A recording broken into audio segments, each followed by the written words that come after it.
খুব সহজ ঝটপট হয়ে যাবে এমন একটি রেসিপি নিয়ে হাজির হলাম। এটা ডিনারে কিন্তু রুটির সঙ্গে একদম ফাটাফাটি জমে যাবে। এখানে আমি বোনলেস চিকেন নিয়েছি, চিকেনগুলোকে আমি পিস পিস করে কেটে নিয়েছি।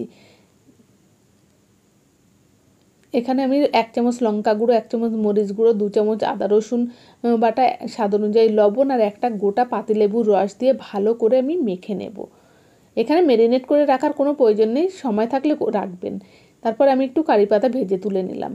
এখানে কিন্তু সেই তেলেই আমি চিকেনগুলো দিয়ে দিলাম। এখানে সর্ষের তেল নিয়ে নিই, এখানে আমি কিন্তু সাদা তেল নিয়েছিলাম। চিকেনের জলেই কিন্তু রান্না হয়ে যাবে, এখানে এক্সট্রা কোনো জল লাগবে না। আমি ঢেকে ঢেকে রান্না করব। তারপর কিন্তু আমি কয়েকটা টমেটো কুচি দিয়ে দিলাম। এখানে আমি একটা ব্লেন্ডারে কিছুটা ধনেপাতা আর কিছুটা পুদিনা পাতা দিয়ে আমি ব্লেন্ড করে নেব। এবার কিন্তু আমার টমেটোগুলো সিদ্ধ হয়ে গেছে, ভালো করে আমি মিশিয়ে নেব। তারপর আমি 3টে পেঁয়াজ কুচি দিয়ে দিলাম। তারপরে আমি আবার একটু কষে নেব পেঁয়াজ আর টমেটো আর চিকেন দিয়ে। কষা হয়ে গেলে আমি এখানে সামান্য একটু হলুদ দিয়ে দেব।